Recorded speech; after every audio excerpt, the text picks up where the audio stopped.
ومولانا محمد وعلى آله وأصحابه أجمعين رب اشرح لي صدري ويسر لي أمري واحلل عقدة من لساني يفقهوا قولي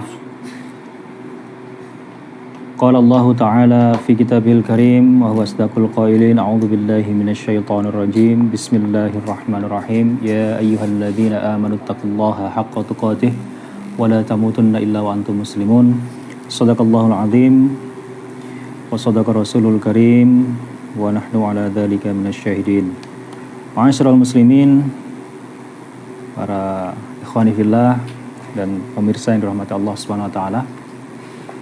Puji syukur kita panjatkan kehadirat Allah atas limpahan nikmat karunia-Nya. Allah masih memberikan kita kesempatan untuk hadir pada malam hari ini, yang di beberapa kesempatan atau pekan lalu kita tidak adakan ya karena ada halangan. Dan alhamdulillah Allah masih mempertemukan kita dalam kondisi sehat walafiat, dan ini adalah nikmat yang Allah Subhanahu wa taala berikan kepada kita yang patut kita syukuri. Salawat serta salam semoga tetap tercurah kehadirat baginda Nabi sallallahu alaihi wasallam, Nabi akhir zaman yang kita ikuti syariatnya, dan mudah-mudahan dengan asbab ketaatan kita kepada Rasulnya, mudah-mudahan kelak kita mendapatkan syafaatnya di yaumil akhir. Amin ya rabbal alamin. Ikhwani fillah rahimakumullah. Baik, kita masuk di bab ketiga ya dari kitab Dirasah fi Fiqhil Islam. Bab 3 yakni tentang ragam pemikiran dan sistem Islam ya. Berbagai apa saja sih ya, kalau kemarin kita sudah bahas tentang sumbernya ya, bab 2 sumber pemikiran Islam ya, bab 3 ini membahas tentang ragam pemikiran ya dan juga sistem Islam. Baik, seperti biasa saya minta tolong untuk dibacakan. Silahkan yang mau baca, saya persilakan.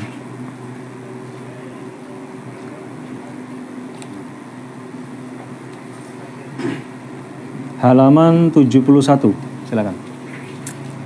Bismillahirrahmanirrahim. Bab 3, aneka ragam pemikiran dan sistem Islam. Akidah.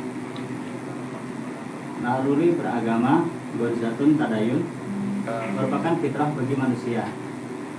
Fitrah ini mendorong manusia untuk bertanya tentang pencipta alam, manusia dan kehidupan, serta tentang tempat kembalinya, yakni kehidupan setelah kematiannya. Naluri beragama yang fitrah ini akan menuntun manusia menuju keimanan terhadap wujud eksistensi pencipta alam semesta. Namun demikian, kadangkala manusia salah dalam memahami hakikat pencipta ini. Mereka mendeskripsikan matahari, api, patung berhala dan atau makhluk lainnya sebagai khalik. Oleh karena itu, Allah Subhanahu wa taala mengutus para rasul untuk memberi petunjuk kepada manusia akan hakikat al-khaliq yang sebenarnya, yang tidak ada satupun yang menyerupainya di samping bahwa penciptaan semua makhluk yang ada bergantung kepadanya. Ya. Tidak secara bahasa diambil dari kata kerja fi'il.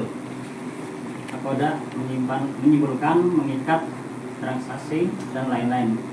Seperti pada kalimat wa'akadal habla wal bay'a wal uhdatu wal ahada yaqaduhu syaddahu.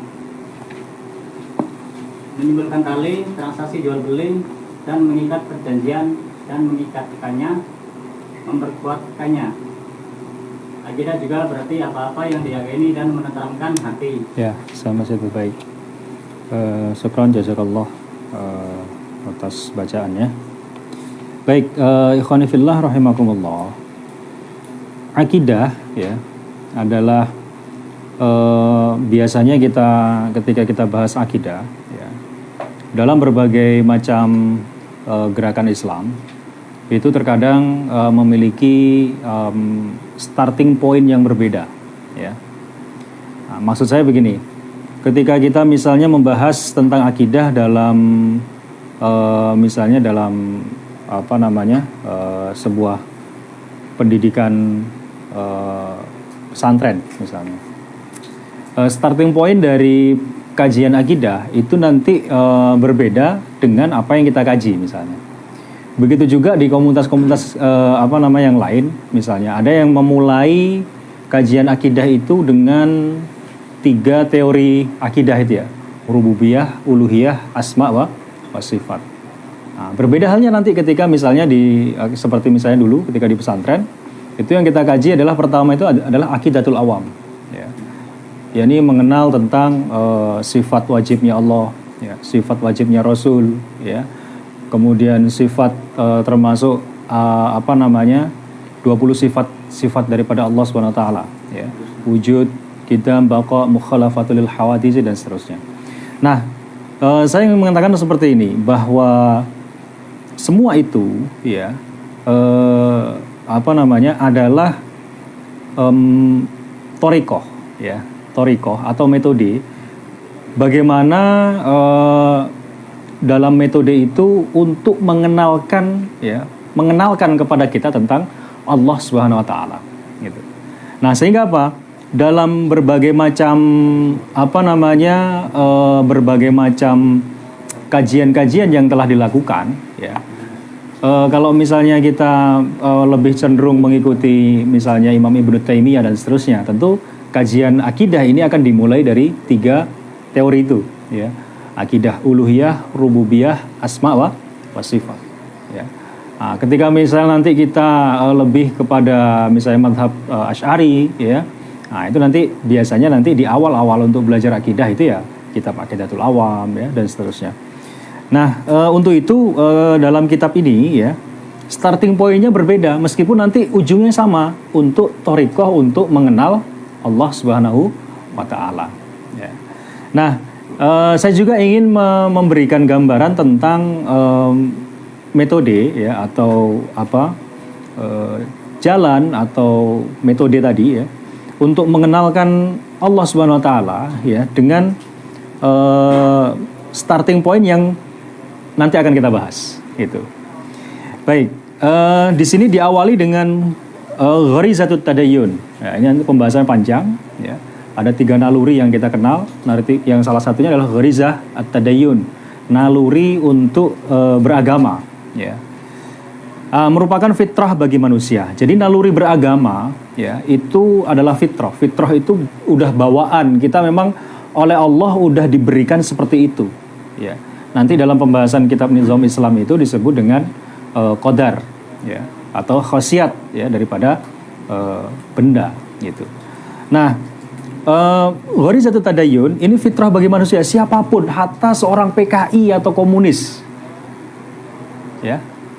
Jadi mau katakanlah misalnya dia ideologinya jelas, dia bilang mengatakan saya ini komunis dan seterusnya, itu tidak bisa dia menyangkal bahwa dirinya itu memiliki gharizah tadayyun. Waalaikumsalam. Gharizah tadayyun senantiasa ada dalam fitrahnya. Karena dia apa? Selama dia manusia, dia pasti punya gharizah tadayyun. Apa itu gharizah tadayyun? Ya. Nah, gharizah tadayyun inilah yang mendorong manusia untuk bertanya tentang penciptaan alam. Kemudian manusia ya, juga kehidupan serta tentang tempat kembalinya nanti, yakni kehidupan setelah kematiannya ya. Jadi ini secara logis ya, secara nalar logika ya, ini masuk gitu kan. Nggak bisa disangkal gitu. Bahwa seseorang itu memiliki ya naluri untuk beragama gitu. Naluri untuk mentakdiskan sesuatu ya. Gampangnya begini, kita ini senantiasa akan meminta pertolongan kepada sesuatu atau zat yang lebih kuat daripada kita ya. Sekarang saya ingin berikan contoh. Ketika misalnya ada seorang komunis ya, orang yang katakanlah dia komunis, ketika ikut naik kapal ya, dia mau tenggelam, kira-kira apa yang dia lakukan? Iya, berdoa ya, minta tolong kan begitu. Ya, ungkapan dia minta tolong itu adalah bagian daripada wujud atau interpretasi dari gharizah tadayyun gitu loh. Tolong, berarti kan dia yakin ada yang bisa menolong dia kan? Atau dia ingin agar orang yang sedang naik patroli misalnya ya, SAR gitu patroli supaya dia bisa ditolong gitu. Nah, sehingga apa? Dari sini secara logika sederhana saja ya. Ideologi komunis ya, itu secara fitrah manusia tertolak gitu. Jadi dengan berbagai argumentasi yang mereka sebutkan, entah dengan dialektika materialismenya Karl Marx yang mereka buat sebagai teori dan sebagainya, itu runtuh secara dasarnya gitu. Nah, karena manusia itu senantiasa ingin tahu dan bertanya tentang ya pencipta alam semesta, ya fenomena tentang manusia, tentang kehidupan, serta tentang nanti kembalinya kemana, yakni setelah kematian.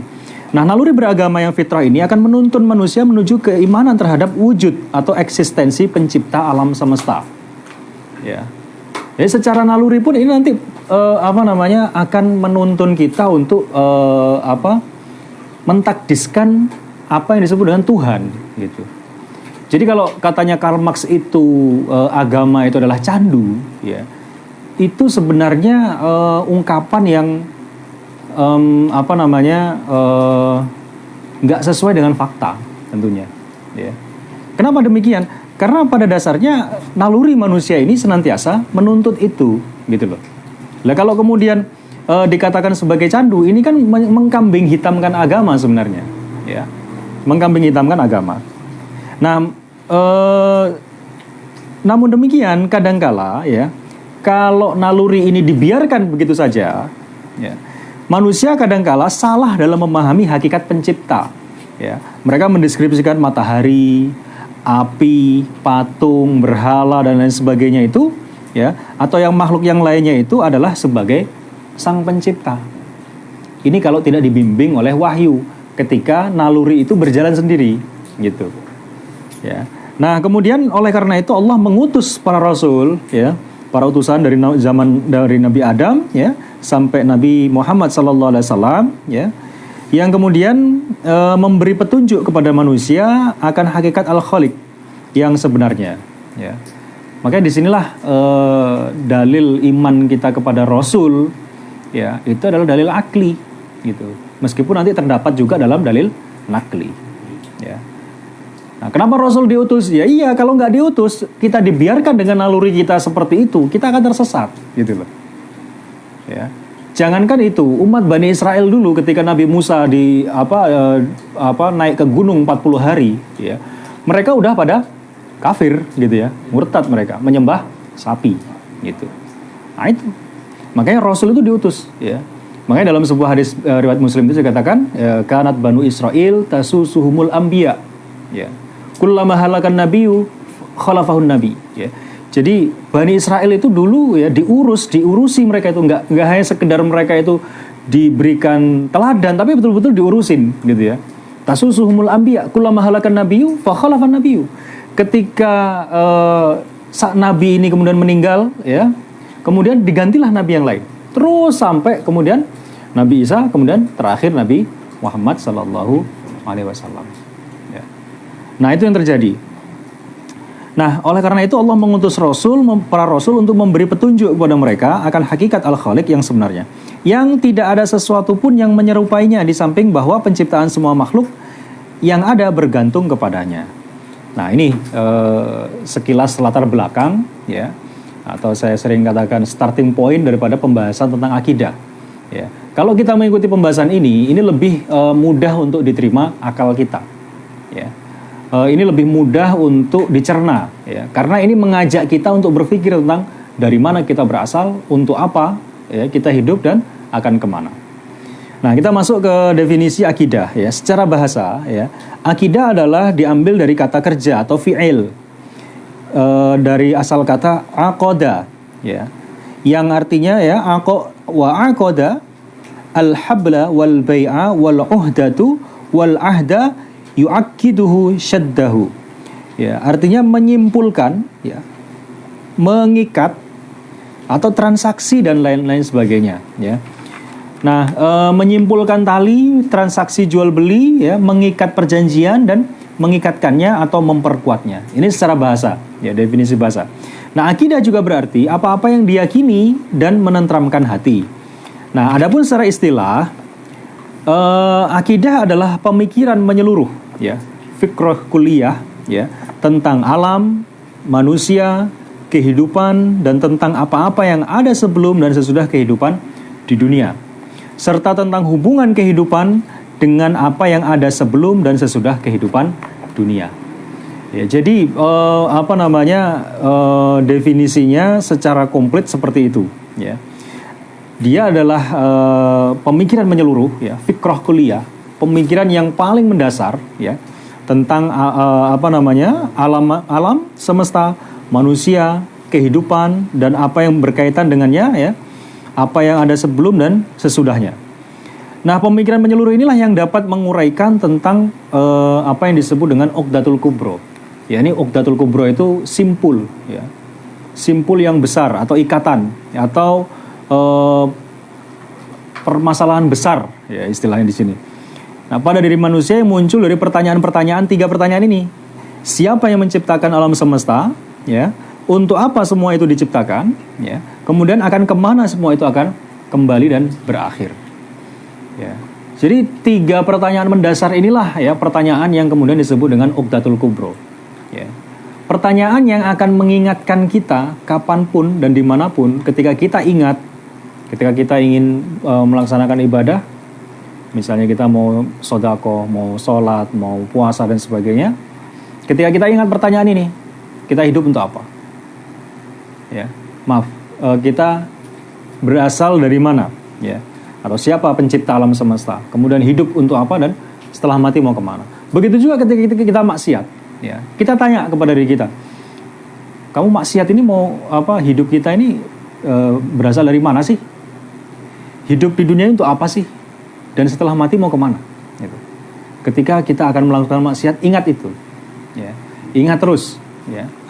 Nah, ini akan menjadikan kekuatan, ya, yang kemudian akan menyadarkan kita, ya, tujuan sebenarnya hidup itu apa sih? Ketika kadang kita merenung, ya, habis sholat isya atau mungkin pas mau tidur, gitu kan? Nah, pemikiran-pemikirannya harus senantiasa muncul. Pertanyaan-pertanyaan yang sifatnya adalah kontemplasi, ya. Pertanyaan-pertanyaan yang sifatnya mengundang kita untuk bertafakur, ya. Nah, jika manusia telah menemukan jawaban yang memuaskan atas beberapa pertanyaan ini, maka ia telah sampai kepada akidah. Nah, akidah dapat dikatakan benar bila memenuhi 2 syarat. Nah, ini. Jadi akidah itu, ya, ada kalanya tadi kita hanya mengikuti gharizatut tadayun, ya, naluri untuk beragama. Nah, ini nanti ada istilahnya itu adalah wijdan atau perasaan hati, ya.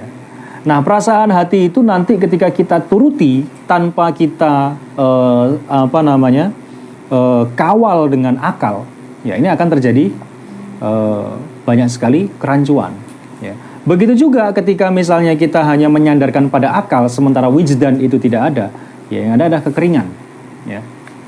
Nah, jadi akidah dapat dikatakan benar bila telah memenuhi 2 syarat. Yang pertama harus sesuai dengan fitrah manusia. Ya. Fitrah manusia itu harus sesuai dengan fitrahnya. Karena apa? Allah SWT udah menciptakan kita itu dengan fitrahnya. Ya. Contoh fitrah manusia atau naluri yang saya sebutkan tadi adalah naluri beragama. Ya. Gharizatut tadayun.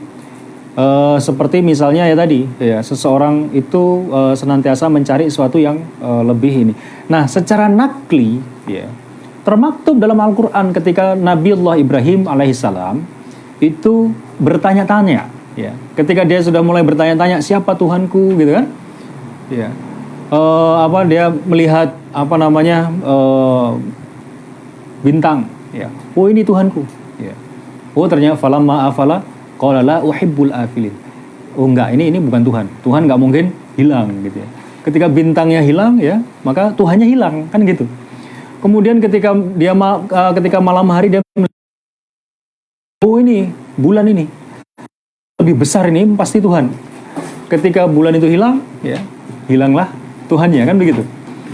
Nah, jadi secara nakli, ya, Nabi Ibrahim dikisahkan dalam Al-Quran itu sudah mencari, gitu loh. Pertanyaan-pertanyaan mungkin kalau ada yang sudah punya anak, ya, anak umur TK begitu ya, itu 1000 pertanyaan sering kali muncul, ya. Anak saya yang kedua itu pernah nanya, yang bikin saya itu kadang tersentak gitu ya. Saya sedang bicara dengan istri tentang masalah keuangan gitu. Tiba-tiba dia nyeletuk, "Abi, kenapa sih kita suka uang?" Gitu. Pertanyaan-pertanyaan itu muncul, ya. Nah, ini belum pertanyaan-pertanyaan teologis yang kadang mereka tanyakan, ya. Allah itu ada di mana? Pertanyaan-pertanyaan seperti itu. Ya, itu pertanyaan yang muncul dari naluri, nggak ada yang ngasih tahu dia gitu loh ya. Nah, ini bukti bahwa ya naluri ya mentakdiskan sesuatu, naluri ghorizatun tadayun itu memang betul adanya. Ya. Nah, itu yang kemudian ada juga naluri ghorizatun ya, naluri ya untuk melestarikan lawan jenis, ketertarikan dengan lawan jenis. Kecintaan kita, kecenderungan kita kepada sesama jenis, lawan jenis ya. Itu merupakan naluri gitu.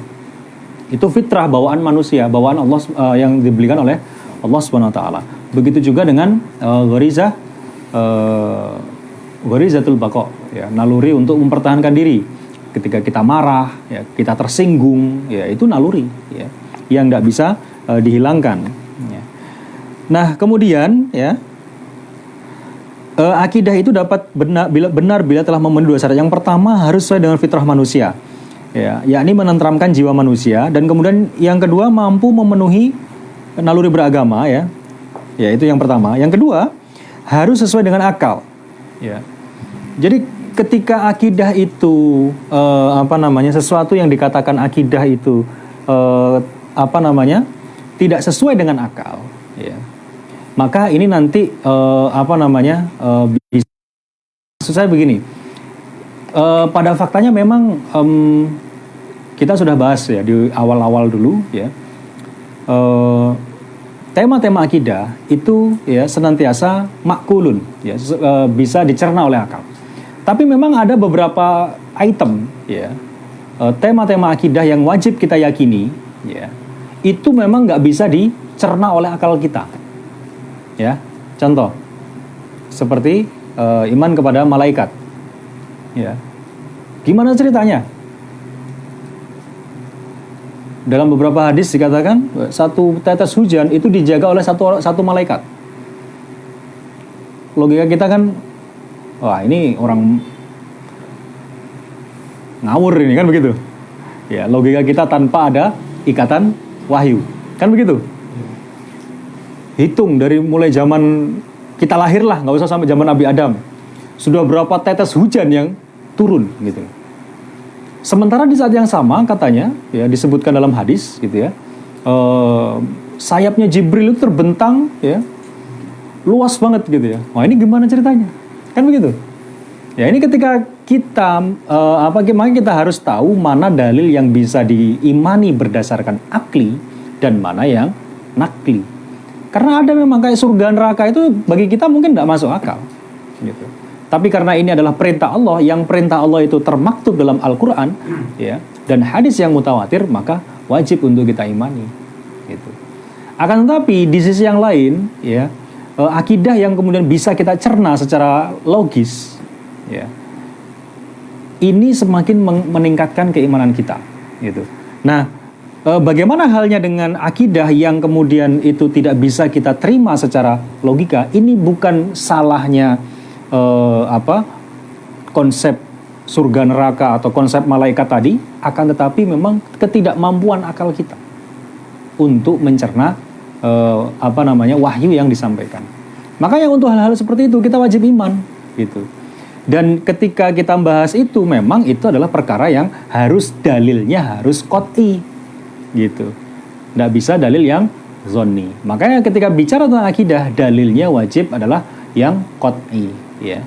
Kalau Al-Qur'an itu jelas mutawatir, dia qat'i, ya. Kalau hadis, ya dia wajib hadis yang mutawatir, bukan hadis yang ahad.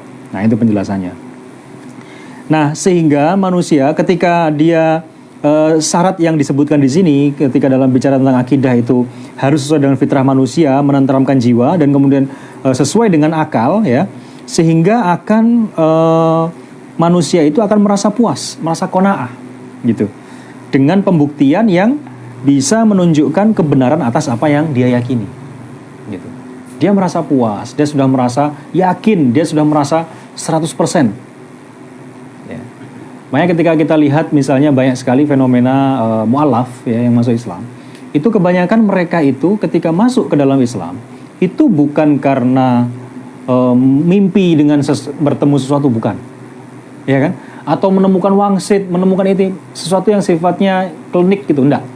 Tapi lebih kepada mereka melalui proses berpikir, ya kan? Ya, sebut saja misalnya kayak Ustadz Felix Xiao, ya. Terus banyak sekali ya yang kemudian mereka ternyata menemukan hidayah itu, bersambut dengan hidayah itu karena proses berpikir mereka. Nah, ini kenapa? Karena memang akidah Islam itu adalah akidah akliyah. Ya, makulun, ya bisa dicerna oleh akal. Gitu. Nah, ini. Nah, kemudian ini ya akidah. Ini kita belum bicara tentang akidah Islam ya. Kita masih bicara tentang akidah. Ya, landasan yang mendasar, pemikiran dasar. Kemudian kita masuk ke dalam akidah Islamiyah. Ya. Akidah Islamiyah telah memecahkan uqdatul kubro. Jadi akidah Islam itu memecahkan pertanyaan kemarin itu, min aina, ya, limadha dan ila aina. Dari mana, untuk apa dan akan kemana. Kemudian uqdatul kubro tadi yang ada pada manusia. Akidah Islam juga memberikan jawaban atas pertanyaan-pertanyaan manusia. Sebab Islam telah menjelaskan bahwa alam semesta, manusia, dan kehidupan adalah ciptaan atau makhluk bagi sang pencipta atau al-khaliq, yaitu Allah Subhanahu wa ta'ala. Ya. Sehingga wajar ketika 3 pertanyaan itu, ya, itu bisa dijawab oleh akidah Islam. Nah, makanya dalam kitab ini nanti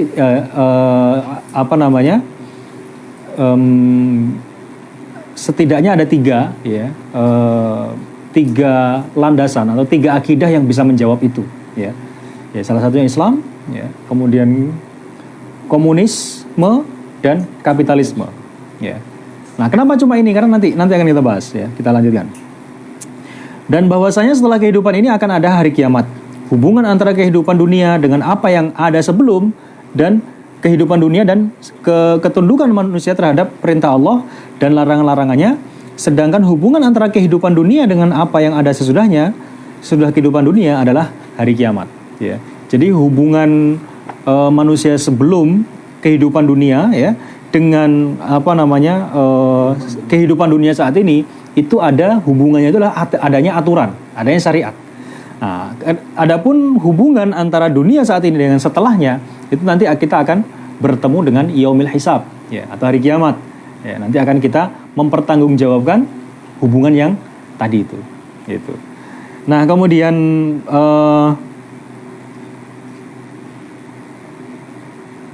Al-Quran ya, telah menetapkan rukun-rukun akidah ini. Allah Subhanahu wa taala berfirman, A'udzubillahi minasyaitonirrajim. Amanar rasulu bima unzila ilaihi mir rabbih wal mu'minun kullun amana billahi wa malaikatihi wa kutubihi wa rusulihi la nufarriqu baina ahadim mir rusulih. Rasul telah beriman kepada Al-Quran yang diturunkan kepadanya dari Tuhannya. Demikian pula orang-orang yang beriman, semuanya beriman kepada Allah, malaikatnya, kitab-kitabnya, rasul-rasulnya. Mereka mengatakan kami tidak membeda-bedakan antara seorang pun dengan orang lain dari rasul-rasulnya.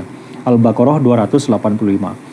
Nah, dalam sebuah hadis yang panjang, ya, ini hadis tentang dalil tentang rukun iman. Ya, Jibril alaihissalam pernah bertanya kepada Rasul, beritakanlah kepadaku tentang iman. Lalu Rasul menjawab, iman itu adalah percaya kepada Allah, ya, kepada malaikatnya, kitab-kitabnya, Rasulnya, hari kiamat, dan percaya kepada al-qadar. Ya, ini tentang kepada takdir. Ya. Atau yang sekarang adalah disebut dengan istilah qada dan qadar. Nah, itu nanti pembahasannya panjang lagi. Baik dan buruknya ya, takdir tadi atau qadar tadi ya, itu berasal dari Allah Subhanahu wa taala. Jibril berkata, engkau benar. Ya, hadis riwayat Muslim, At-Tirmidzi, Abu Daud dan Imam Nasai. Nah, sehingga di sini disebutkan rukun iman ya, pemikiran-pemikiran mendasar dalam akidah Islam atau rukun iman ada 6, yaitu iman kepada Allah, iman kepada malaikat, iman kepada kitab samawi, iman kepada rasul-rasul, iman kepada hari kiamat, dan iman kepada takdir baik dan buruknya itu semua berasal dari Allah Subhanahu wa taala. Nah, ini ya yang barangkali kita dari sejak SD pun sudah hafal ya.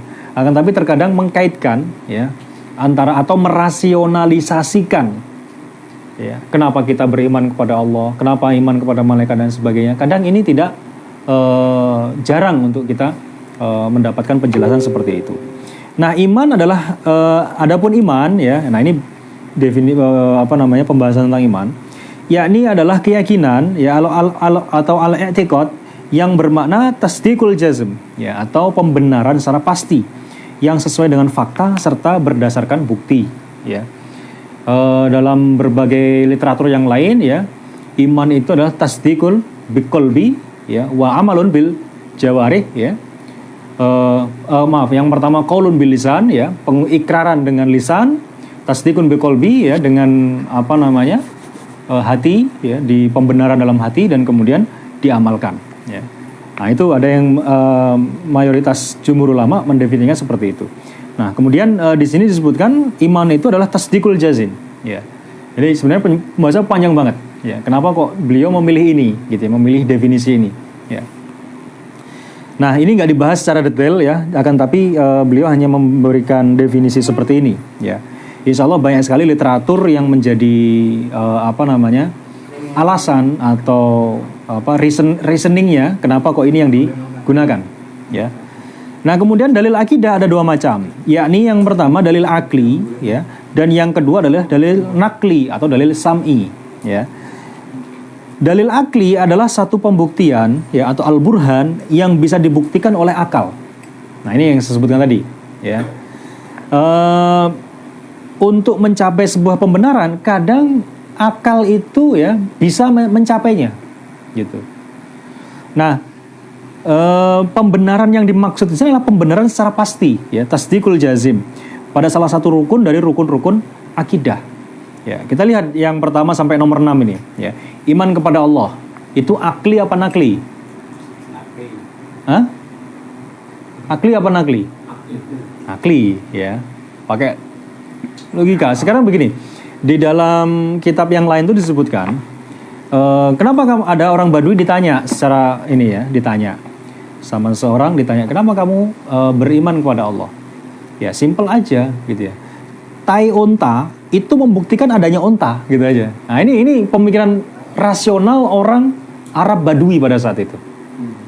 Ketika dia tanya kenapa kamu percaya pada Tuhan, ya simple aja ya. Tai onta itu membuktikan akan adanya onta, gitu kan?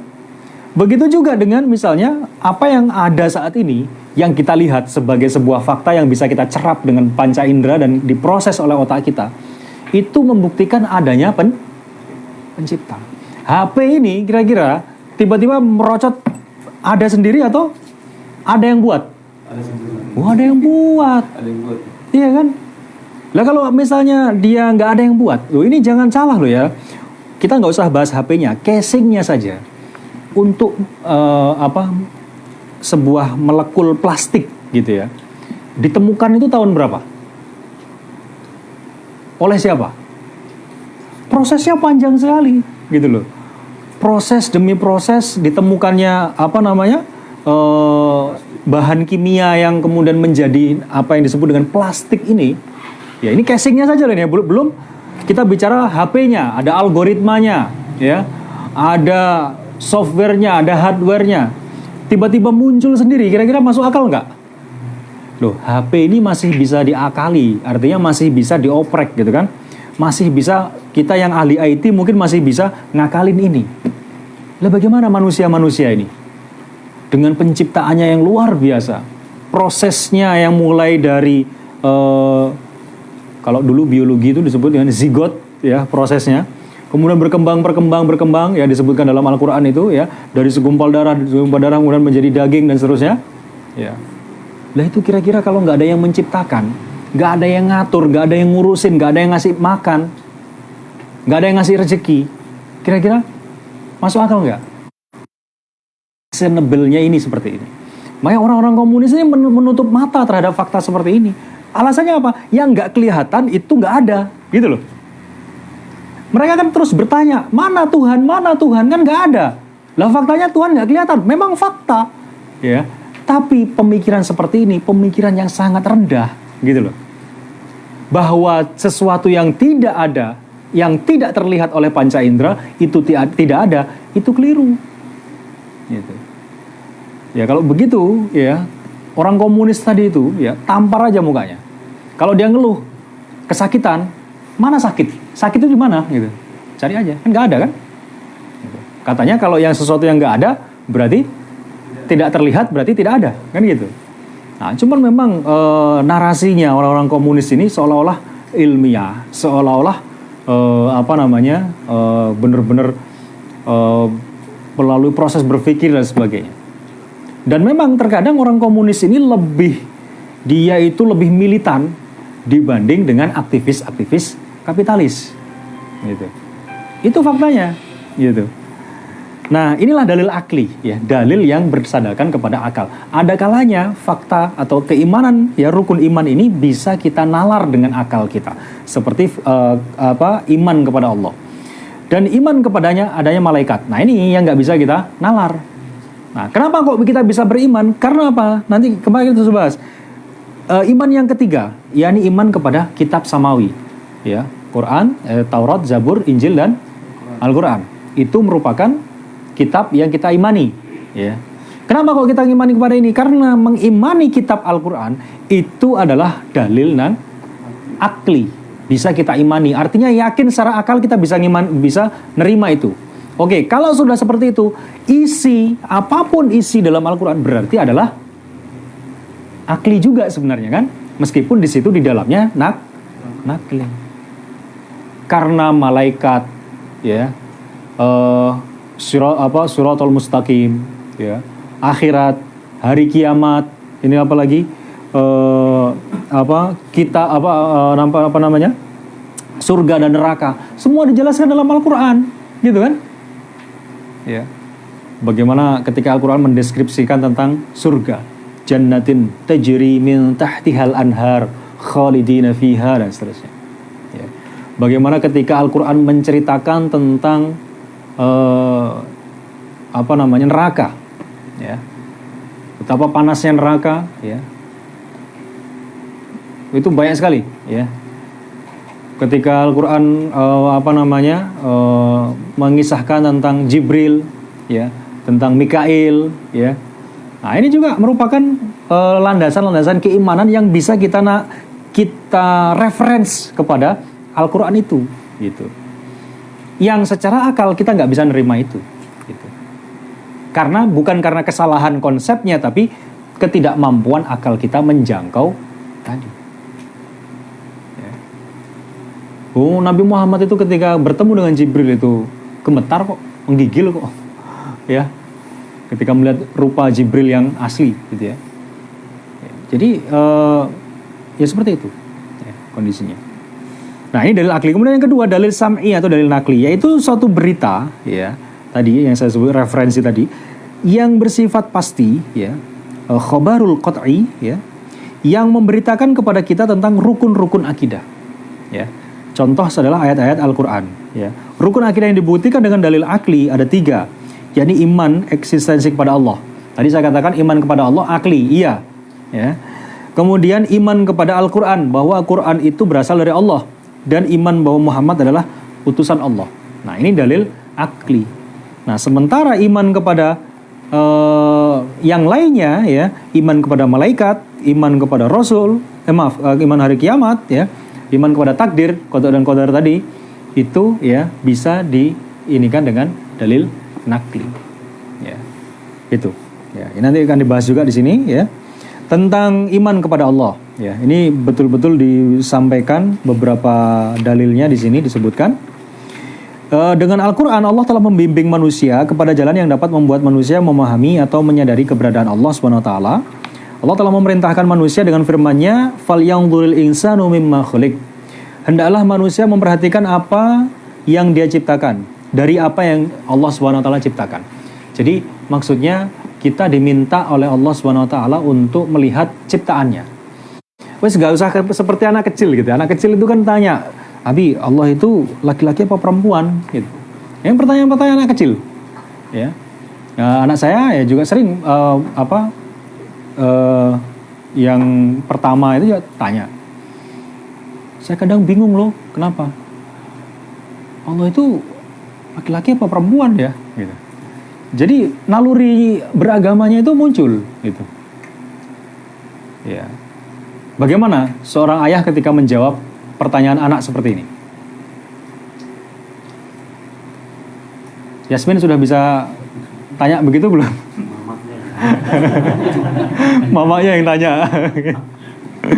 Ya, jadi pada intinya gini, kita ini ya diperintahkan oleh Allah untuk mentadaburi, ya, ciptaan, ya, ciptaan Allah Subhanahu Wa Taala. Kalau sekarang itu mudah sekali ya, artinya meskipun derajat atau kualitas konten materi itu lebih rentan kepada hoax ya, akan tapi video-video sekarang itu banyak konten-konten yang bagus gitu. Bagaimana ketika mereka itu membuat video tentang perbandingan antara bumi ya dan galaksi tata surya ya, yang matahari gitu ya. Perbandingannya kan jauh banget ya, seperti bola basket dengan kelereng gitu kan. Nah, ini antum tuh seperti ini, hidup di planet yang seperti ini. Planet seperti ini loh, kita lebih kecil ya, berapa persen, 0,00000 sekian gitu ya. Nah, ini membuktikan betapa kita ini kecil di hadapan Allah Subhanahu wa taala. Nah, ini ya, konklusinya itu ke situ gitu loh. Kita nggak perlu membayangkan tentang seperti apa wujudnya Allah, bagaimana wujudnya Allah itu seperti apa. Atau pertanyaan-pertanyaan filosofis yang lainnya. Ada yang dulu pernah bertanya ketika kita buat kajian ya, bertanya begini. Nah, ini sekali lagi dengan pendekatan yang berbeda ya, kemudian bertanya dalam forum yang berbeda. Maksud saya begini. Dia bertanya, kalau Allah itu Maha Kuasa, kira-kira Allah itu bisa nggak membuat batu yang besar yang sehingga Allah itu nggak bisa mengangkat batu itu sendiri? Lah kalau ini kan pertanyaan filosofis, ya nggak? Menggiring kita kepada sebuah jawaban ya atau tidak, ya. Ini menggunakan metode filsafat ya, metode mantik namanya, ya. Premis mayor, premis minor, gitu ya. Premis, kemudian konklusi, ya. Nah, pertanyaan seperti ini kan sebenarnya pertanyaan yang nggak perlu dijawab, gitu loh. Kenapa? Karena pertanyaan ini ya mengawali premisnya dengan premis yang salah, gitu. Dia bertanya tentang Allah itu katanya kan Maha Kuasa, Maha bisa menciptakan segala sesuatu. Kira-kira tuh Allah itu bisa nggak mampu ya menciptakan batu yang besarnya nggak terhingga sehingga Allah sendiri nggak mampu ngangkat, gitu loh. Kalau kita jawab bisa, berarti Allah tidak Maha Kuasa, ya kan? Berarti Allah nggak Maha Kuasa. Kalau kita bilang tidak bisa, berarti sama saja Allah itu nggak bisa juga kan? Nah ini ya pertanyaan-pertanyaan yang filosofis yang biasanya ditanya oleh para pemikir-pemikir. Orang itu tipikal-tipikalnya itu ada ya, orang yang memang pemikir biasanya. Dia memang tipikalnya pemikir. Ya, sukanya yang jelimet-jelimet seperti itu. Gitu. Tapi sudahlah ya, untuk menghindari itu ya, para sahabat Nabi radhiyallahu anhum ajmain itu ketika mereka disebutkan dalam Al-Quran, dipuji oleh Allah Subhanahu Wa Taala, itu nggak pernah mikirin yang seperti itu, gitu loh. Ya. Sebagai contoh begini, kita sebagai manusia Allah ciptakan dengan akal. Akal itu diberikan oleh Allah keistimewaan dan juga keterbatasan. Akal kita ya, yang diperoleh dari panca indera, yang diproses oleh akal kemudian menjadi pemikiran itu, kita nggak bisa menerawang itu tembok di depan saya. Di balik tembok itu kira-kira ada apa? Gitu. Bisa nggak kita nggak punya maklumat ini di belakang ada, padahal ada manekin ya di belakang. Di belakang pintu itu, tembok itu ada itu di luar. Kita tanyakan, gitu loh. Yang perlu kita lakukan adalah berpikir yang kemudian bisa kita nalar. pakai akal, pakai otak itu seperti itu. Bukan ini. Ketika kita lihat ya, ini kan ada pagar di depan ya. Ada mobil lewat. Karena mungkin jalannya becek gitu ya, ada bekas mobil. Dan seterusnya pakai power steering atau enggak usah berdebat itu. Ya. Yang harus kita satukan itu adalah bahwa pernah ada mobil lewat. Selesai. Bahwa ada pencipta yang disebut dalam Al-Quran itu adalah Allah. Tanpa kita harus berdebat Allah itu bentuknya bagaimana. Ya, kalau kita bawa ke ranah matematika, dia bentuknya kubus atau kotak atau jajar genjang, ya, atau kerucut. Nggak perlu bahas itu. Debat kusir. Ya. Nanti itu kan debat di luar kemampuan kita. Ya. Sama halnya tadi ketika kita berdebat di belakang dinding itu, ada apa? Oh, di situ ada lemari, ada. Kita berdebat di situ. Padahal kita sama-sama nggak pernah lihat, kan begitu. Nah, ini orang pinter apa goblok gitu. Ya, nggak pakai akal itu. Nah, itu nggak perlu kita perdebatkan. Makanya ketika kita bahas, ya para ulama salafus saleh dulu nggak pernah bahas seperti itu. Pembahasan itu terlalu panjang itu di zaman-zaman setelah mutaakhirin. Ya, ketika kaum muslimin itu sudah sudah menyebar ya sampai di Anatolia, sampai di Bizantium ya. Mereka sudah berinteraksi dengan berbagai akidah, dengan filsafat-filsafat Yunani dan sebagainya. Baru kemudian istilah-istilah itu atau pertanyaan-pertanyaan mantiki itu muncul gitu loh. Seandainya kita menggunakan metode thoriqul imannya para sahabat, enak sebenarnya. Ya, meskipun ya khazanah yang ditinggalkan oleh para ulama-ulama kalam itu ya merupakan satu khazanah tersendiri dalam Islam, gitu. Ya, makanya ini yang paling penting. Ya, nggak perlu untuk beriman, untuk selamat, untuk mengenal Allah itu nggak perlu orang yang pinter sekali, nggak perlu. Gitu. Selama dia waras, ya, insya Allah bisa untuk mengenal Allah Subhanahu Wa Taala dan diselamatkan oleh Allah Subhanahu Wa Taala. Intinya kan seperti itu kan? Diselamatkan dengan nanti. Intinya nanti ketika dia dapat ampunan, dapat ridha Allah kan? Gitu. Nggak perlu bahas daki-daki. Gitu. Ya meskipun dalam beberapa kasus ya. Bagi beberapa kalangan, kalau khususnya para ulama ya, para asatid itu juga harus mengkaji tentang kitab-kitab tentang akidah, kitab-kitab tentang ilmu kalam tadi ya, sebagai maklumat gitu. Nah, ini dalil-dalilnya banyak sekali ya, di antaranya surat Al-Ghasyiyah ayat 17 sampai 19. Afala yanzuruna ilal ibili kaifa khuliqat. Apakah kalian enggak lihat bagaimana unta itu diciptakan ya? Jadi kalau saya contohkan HP itu onta itu, coba teliti itu onta. Ya, insya Allah akan menunjukkan jalan kepada penciptanya onta, gitu loh. Siapa yang memberi makan onta? Atau begini, misalnya di sini ada yang pernah ada yang jualan sayur di sini. Ya, antum lihat nggak setiap hari misalnya sayur itu salah satunya lombok misalnya. Kenapa lombok itu bisa merah gitu ya? Siapa yang ngecat itu lombok? Gitu. Cabai itu siapa yang ngecat? Kok dia bisa berubah sendiri ya dan seterusnya? Ya, ini coba dipikirkan. Ya.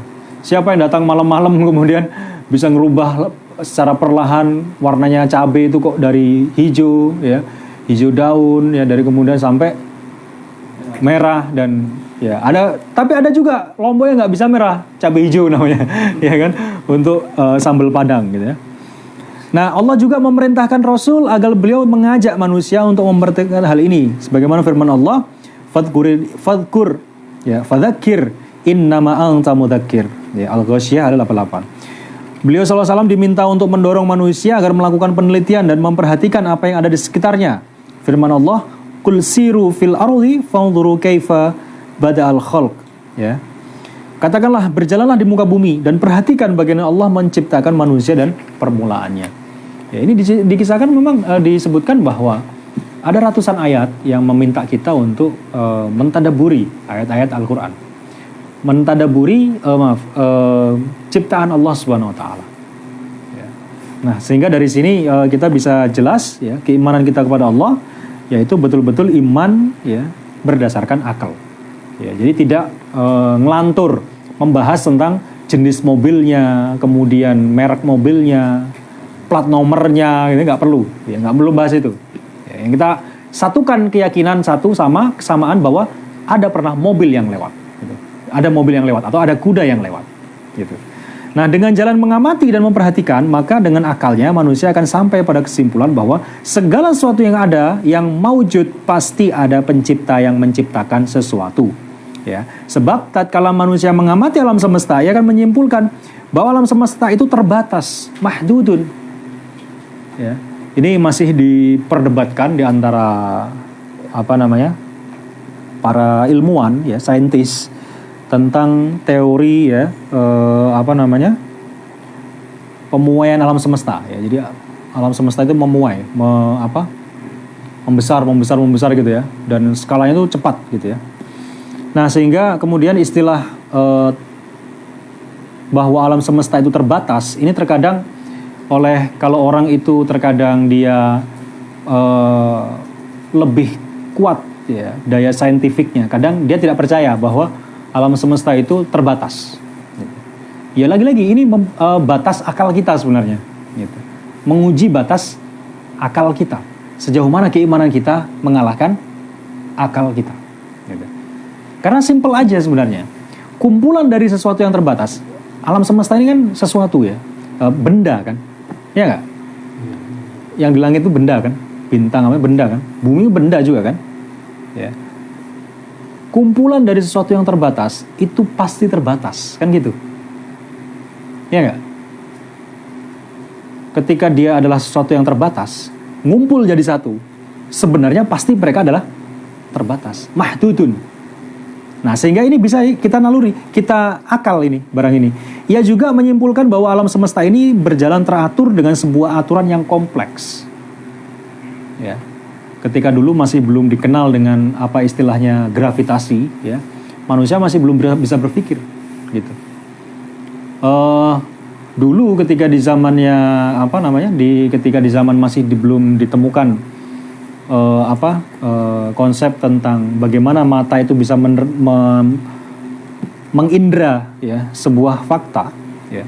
Dulu, ya, orang-orang barat itu menganggap bahwa mata itu menyentorkan mempunyai daya radiasi gitu loh, gitu. Nah, setelah saya lupa nama ulamanya dari umat Islam yang kemudian menemukan teori tentang optik itu, ya, sehingga kemudian ditemukan kacamata minus dan sebagainya. Itu dari teori itu, bahwa ternyata ini memantulkan, ya, mantul ke dalam mata, ada retina, ada bagian-bagian mata itu dia tulis dalam karya ilmiahnya, ya. Nah, ini, ya, ketika manusia itu, ya, berjalan sesuai dengan aturan Al-Quran, ya, itu nanti seperti itu akhirnya. Bahkan tadi saya sebutkan tentang algoritma, ya. Kalau misalnya tidak ada Al-Khwarizmi, ya, kita nggak akan bisa ada HP, ada komputer, nggak bisa, ya. Angka 1, 2, sampai 9 terus kemudian ditambah 0, itu Al-Khwarizmi yang bikin. Yang konsep itu seperti itu. Coba lihat angka Romawi. Antum nulis tahun 2000 itu bagaimana? X 4 kan? Bagaimana nulis angka Romawi? Ribet kan? Ya, saya nggak terlalu paham itu. Ya, terus terang, malas juga mau pelajarin itu. Iya kan? Mau nulis 5.800, coba bisa nggak? Kalau pakai angka Arab, makanya disebut angka Arab, karena Al-Khwarizmi yang nemuin, gitu, yang mengkonsep itu. Jadi 1, 2, sampai 9, nanti tambah 0. Kalau dia 10 berarti 1 tambah 0. Kalau 20, 2 tambah 0. Kalau 100, 1 tambah 0-nya 2. Kalau 1000, 0-nya 3. Kalau 10.000, 0-nya 4, dan seterusnya, sampai tak terhingga. Simple, gitu loh. Ya. Nah, seandainya tidak ada itu, kita nggak bisa menemukan, bisa mengkonsep rumus-rumus matematika yang lain, tidak bisa. Gitu. Kalau kita masih pakai angka Romawi, ya, Allah Maha Besar, ya. Allah itu menunjukkan betapa besarnya, ya, kebesaran Allah SWT, sehingga memberikan ilmu itu kepada Al-Khwarizmi sampai saat ini kita pakai, gitu loh. Ya. Ya, untung bukan angka Romawi itu, bukan angka Arab itu, gitu ya. Kalau enggak, kita mungkin merasa inferior banget, gitu loh. Ya, meskipun saat ini peradaban Islam ini sangat menukik ke bawah, gitu ya. Setidaknya kita masih ada kebanggaan, ya enggak? bahwa ini yang nemukan muslimin, itu harusnya kita pacu. Kenapa kok mereka bisa itu? Nah, itu pertanyaan yang harus kita gali. Kenapa mereka kok bisa seperti itu, sementara saat ini kita masih membebek ideologi mereka. Ya. Ada yang bahas gini, masih ya, latah kita ini. Ya. Nah, seperti itu.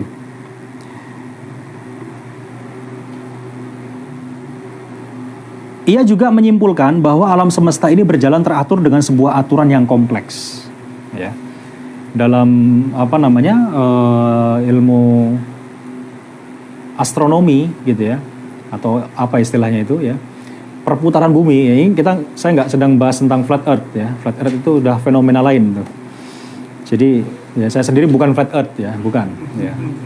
Saya pernah beberapa kali ketemu, ya benar di sini nih, di Merauke nih ya, ketemu dengan tetangga yang kalau cerita itu bisa sampai subuh gitu ya, kalau ngobrol gitu. Ya, masih ada sekarang gitu ya. Masih ada ya, cuman tinggal di Nowari sana sekarang. Ya, cerita tentang flat earth ya. Muslim ya. Cerita tentang flat earth ya, dia bilang yang membuat dia percaya itu apa? Bahwa bagaimana mungkin orang NASA itu bisa keluar dari bumi, sementara perputaran bumi itu sekian kali cepat gitu. Saya bilang, ya iyalah, kalau itu yang putar itu bola basket, ya antum cuma bisa ngelihat seolah-olah itu diam, tapi padahal berputar, sehingga kita sesuatu yang keluar dari situ seolah-olah akan terpental. Lah bumi ini gedenya segede apa gitu loh. Perputaran bumi ini cuma sehari semalam. Ya, satu kali putar cuma sehari semalam, artinya butuh waktu berapa? Banyak. Ketika sesuatu yang keluar dari situ, ya bisa gitu loh. Ya, ini terlepas dari ya, jadi intinya bukan itu, ya, bukan pembahasan tentang flat earth atau bukan, gitu ya. Akan tetapi bumi ini ada yang kendalikan, teman-teman sekalian. Bumi berputar, ya, makanya Al-Quran ketika kita bicara tentang sholat, ya itu mengikuti perputaran matahari, gitu ya. Ya, mawaqitulin nas, ya, wal hajj, ya. Jadi itu semua ada yang ngatur, gitu loh. Dalam beberapa artikel yang saya baca, ketika bumi ini misalnya melenceng, ya, berapa inci saja, ya, itu terjadi keguncangan yang luar biasa, ya, karena saking memang cepatnya perputarannya, ya, sehingga kemudian ketika ini melenceng beberapa inci saja, ini terjadi keguncangan. Ya. Nah, siapa yang menciptakan hal yang seperti itu? Coba bayangkan. Ya, siapa yang mampu menciptakan seperti itu? Siapa yang mampu menciptakan ikan yang bisa berhidup di dalam air, yang pada dasarnya kebutuhan udara mereka sebenarnya adalah ya oksigen, gitu loh. Dan ternyata di air itu ya juga ada oksigen, kan begitu? Ya, gimana cara dia dapat oksigen sementara kita nggak bisa? Nah itu. Nah ini Maha Suci Allah, Allah yang bisa seperti itu. Nah seperti itu loh, orang komunis kok nggak mikir gitu loh. Ya. Nah, sekarang bahas tentang komunis, ya. Diskusi panjang tentang komunis, gitu ya. Banyak status bicara tentang komunis, gitu ya.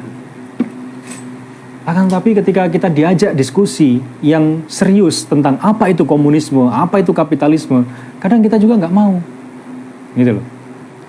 Kita ini lupa seolah-olah bahwa yang paling bahaya itu komunis, padahal yang nyata-nyata di depan kita adalah kapitalis. Kan lucu. Komunis ini di setiap akhir September, ya saya bukan pendukung komunis, ya. Saya sangat tidak setuju dengan komunis. Ya.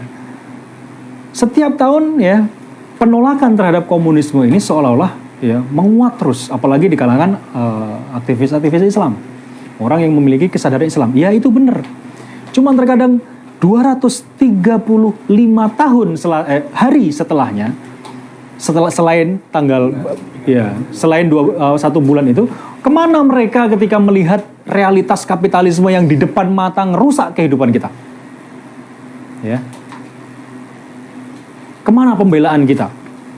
Di saat yang sama, dua ideologi itu jelas tertolak. Nah terus sekarang ideologi Islam itu tidak berwujud, gitu loh. Nah terus kemana pembelaan kita selama ini? Nah ini kan pertanyaan. Gitu. Nah maka dari itu ya, kita selain kita ini semangat untuk berjuang, kita juga harus semangat untuk belajar, gitu loh. meskipun mungkin usia kita udah di atas kepala 4, ada kepala 4, jadi kan kepala 4 ya, kepala 5 mungkin, hampir 5 gitu. Ya nggak ada urusan dengan usia gitu kan, nggak ada urusan dengan usia. Mau Abu Bakar masuk Islam juga 40 tahun kok, ya kan? Toh akhirnya beliau juga belajar lagi gitu kan, dan seterusnya. Nah demikian pula jika ia mengamati ya kehidupan, maka ia akan menyimpulkan bahwa keduanya memiliki keterbatasan pula. Ya kehidupan kita, ya kita ini sudah umur berapa? Ya saya udah kepala 3, gitu ya. Anak saya hampir 4, ya. Beliau mungkin sudah hampir 5, kepala 5, ya. Ya selama hidup ini kita coba apa yang sudah kita torehkan untuk hidup kita. Kira-kira kita punya dosa dengan kita punya pahala itu banyak mana? Ya, ya ini kan terbatas hidup kita. Ya sampai ada batas yang lain, misalnya butuh makan, air, udara, dan lain sebagainya. Ya, antum makan makanan ya kacang, buah-buahan itu, ya itu menunjukkan keterbatasan antum.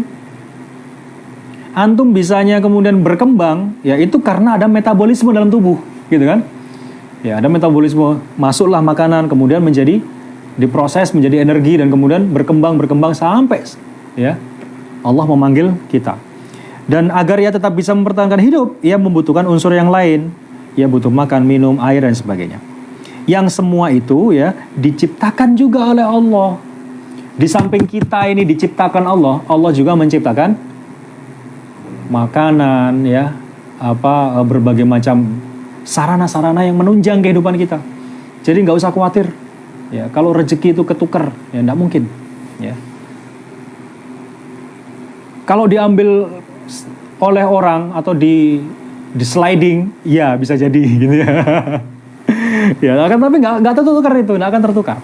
Ya, Allah sudah menakar rezeki kita. Kalau rezeki kita habis, otomatis kita mati, gitu kan? Nah, itu keyakinan kita. Nah, iman kepada Allah akan tercapai melalui jalan akal. Sedangkan keimanan kepada sifat-sifat Allah, ya Asmaul Husna, ya dapat dicapai melalui jalur nakli, yakni wahyu Allah Subhanahu Wa Taala, ya. Sifat Allah dan Asmaul Husna telah dijelaskan dalam Al-Quran. Ya, ini nanti penjelasan tentang sifat, ya, sifat-sifat Allah termasuk juga asma-asma Allah yang 99. Ya. Wallahu alladzi la ilaha illa huwal malikul quddusus salamul mu'minul muhaiminul azizul jabbarul mutakabbir. Subhanallahi amma yusyrikun. Huwallahul khaliqul bari'ul musawwirul lahul asmaul husna. Yusabbihu lahu ma fis samawati wal ard wa huwal azizul hakim. Ya. Surat Al-Hasyr ayat 23 sampai 24. Baik, wallahu a'lam bishawab. Ikhwani fillah rahimakumullah, ya. Demikian pembahasan kita dari mulai tentang akidah, ya, sampai kepada rukun iman dan juga dalil tentang akidah, juga tentang iman kepada Allah. Yang pertama itu adalah dalil akidah ada 2 macam, ya. Adapun dalil yang disebutkan di sini adalah dalil akli. Apa saja dalil akli? Yang pertama iman kepada Allah. Nah, nanti yang kedua insya Allah akan kita bahas pada kesempatan berikutnya. Ya, ini halaman 77 ya, tentang iman kepada kitab samawi termasuk Al-Qur'anul Karim. Wallahu a'lam bishawab. Silakan, mungkin ada yang mau didiskusi.